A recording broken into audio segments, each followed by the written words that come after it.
প্রতিবেশী ভারত শুধু একটি দলের সঙ্গেই তাদের সম্পর্ক ছিল, আর সেটি আওয়ামী লীগ। বাংলাদেশের অপর প্রধান এক রাজনৈতিক শক্তি বিএনপিকে নিয়ে ভারতের যে কোনো কারণেই হোক একটা সমস্যা তো ছিল। দিল্লির নেতা মন্ত্রী এবং কূটনীতিবিদরা অবশ্য অন্য যুক্তি দেন। তারা বলেন, অতীতে বিএনপি শাসনামলে অভিজ্ঞতা ভারতের জন্য তেমন ভালো ছিল না। দুই পক্ষের মধ্যেই আস্থা বা ভরসার সম্পর্ক সেভাবে গড়ে ওঠেনি। আবার উল্টো দিকে বিএনপির পাল্টা বক্তব্য, তারা বাংলাদেশের নতজন পররাষ্ট্রনীতির বিরোধী, যে কোনো দ্বিপাক্ষিক সম্পর্ককেই সমান মর্যাদার ভিত্তিতে দেখতে চায়। কিন্তু তাই বলে তাদের ভারত বিরোধী বলে চিহ্নিত করারও কোনো কারণ নেই।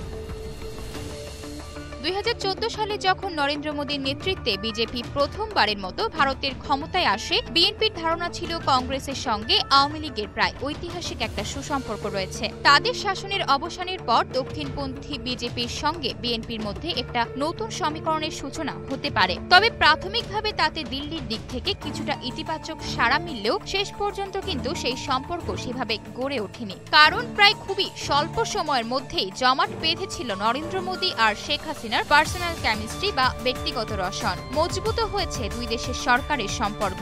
এর পাশাপাশি বাংলাদেশে পরপর 3টি প্রশ্নবিদ্ধ নির্বাচনও ভারতের চোখ বন্ধ করে আওয়ামী লীগ সরকারকে সমর্থনের ঘটনাও দিল্লির প্রতি বিএনপির অবিশ্বাসকে বদ্ধমূল করেছে।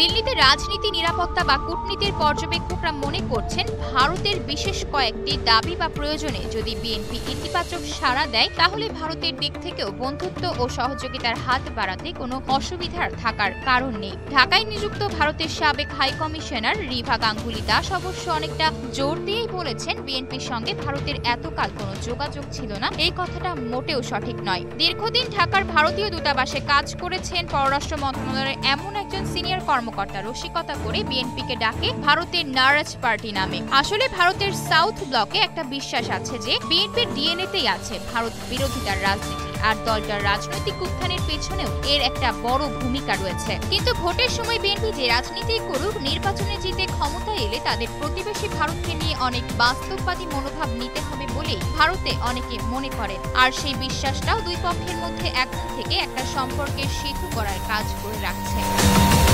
আয়শা অর্থী, নিউজ ডেস্ক, গ্লোবাল টেলিভিশন।